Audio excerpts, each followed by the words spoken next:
ಗೊತ್ತೇ ಇದೆ. ಸುದೀಪ್ ಬಳಿಕ ಜಗ್ಗೇಶ್ ಅವರು ಪೈರಸಿ ಬಗ್ಗೆ ಮಾತನಾಡಿದ್ದಾರೆ. ಅವರ ಸಹೋದರ ಕೋಮಲ್ ಕುಮಾರ್ ನಟನೆಯ ಕೋಣ ಸಿನಿಮಾ ಪೈರಸಿ ಆಗಿತ್ತು. ಇದನ್ನ ಮಾಡಿದವರ ವಿರುದ್ಧ ಜಗ್ಗೇಶ್ ದೂರು ನೀಡಿದ್ರು.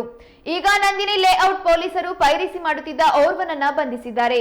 ಫೇಸ್ಬುಕ್ ಲೈವ್ ಬಂದು ಪೈರಸಿ ವಿರುದ್ಧ ನಟ ಜಗ್ಗೇಶ್ ಆಕ್ರೋಶ ಹೊರಹಾಕಿದ್ದಾರೆ. ಸಿನಿಮಾ ಪೈರಸಿ ಕೊಲೆಗೆ ಸಮಾನ, ನಿರ್ಮಾಪಕನನ್ನ ಕೊಂದಂತೆ, ಪೈರಸಿ ಮಾಡೋದು ದರೋಡೆ ಮಾಡಿದಂತೆ ಎಂದು ನಟ ಜಗ್ಗೇಶ್ ಹೇಳಿದ್ದಾರೆ. ಆ ಸಂದರ್ಭದ ವಿಡಿಯೋ ಇಲ್ಲಿದೆ.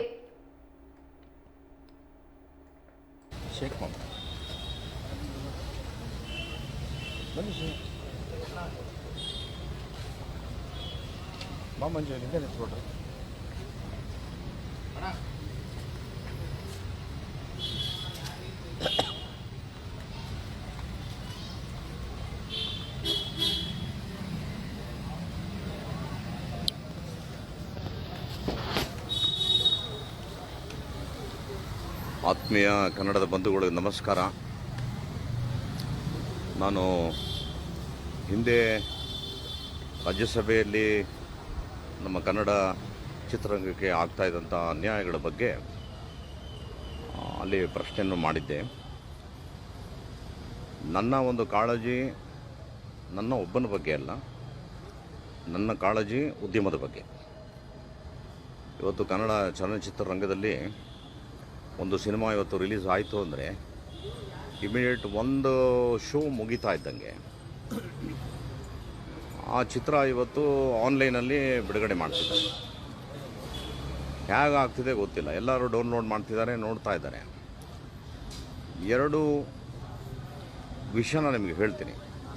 ಕಷ್ಟಪಟ್ಟು ಒಂದು ಒಳ್ಳೆಯ ಚಿತ್ರ ಮಾಡಬೇಕು, ಮತ್ತು ಇದು ಉದ್ಯಮ. ನಾವು ಇದು ಚಿತ್ರ ಮಾಡಿ ನಮಗೆ ನಿರ್ಮಾಪಕರಿಗೇನು ಬೆನಿಫಿಟ್ಸ್ ಇಲ್ಲ, ಬರೀ ನಾವು ಸಂತೋಷಕ್ಕೆ ಮಾಡ್ತೀವಿ ಅನ್ನೋ ಮಾತನ್ನು ನಾನು ಬಳಕೆ ಮಾಡೋದಿಲ್ಲ. ಇಟ್ಸ್ ಎ ವ್ಯಾಪಾರ. ಎಲ್ಲ ಭಾಷೆಗಳಲ್ಲೂ ವ್ಯಾಪಾರ ಇದೆ. ಇದು 80 ವರ್ಷದ ಸಿನಿಮಾ ರಂಗ, ಇಡೀ ಭಾರತೀಯ ಚಿತ್ರರಂಗ. ಒಳ್ಳೆ ಚಿತ್ರ ಮಾಡಿದ್ರೆ ಜನಕ್ಕೆ ಇಷ್ಟ ಆದರೆ ನೋಡ್ತಾರೆ, ಇಲ್ಲ ಅಂದರೆ ರಿಜೆಕ್ಟ್ ಮಾಡ್ತಾರೆ. ಇದು ಅವತ್ತಿಂದನೂ ನಾವು ನೋಡ್ಕೊಂಬಂದಿದ್ದೀವಿ.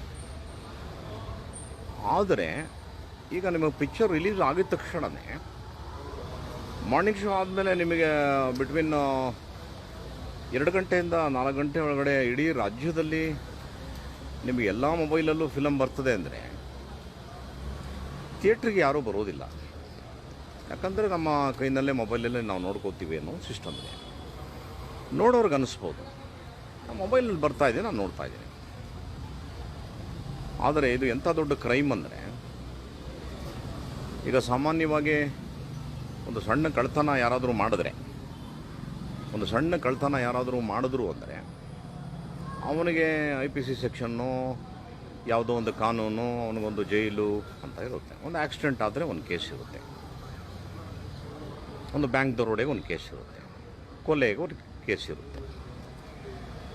ಆದರೆ ಇವತ್ತು ಆನ್ಲೈನಲ್ಲಿ ಒಬ್ಬ ನಿರ್ಮಾಪಕ ಹಾರ್ವೆಸ್ಟ್ ಮಾಡಿದಂಥ ಪಿಕ್ಚರು, ಅಥವಾ ಒಬ್ಬನಿಗೆ ಗೊತ್ತು ಎಲ್ಲೆಲ್ಲಿಂದ ದುಡ್ಡು ತಂದಿರ್ತಾನೆ, ಹ್ಯಾಗೆ ತಂದಿರ್ತಾನೆ, ಅವನು ಹ್ಯಾಗೆ ಸಿನಿಮಾ ಮಾಡ್ತಾನೆ, ಎಷ್ಟು ಕಷ್ಟಪಟ್ಟಿರ್ತಾನೆ, ಎಷ್ಟು ಬಡ್ಡಿ ಕಟ್ಟಿರ್ತಾನೆ,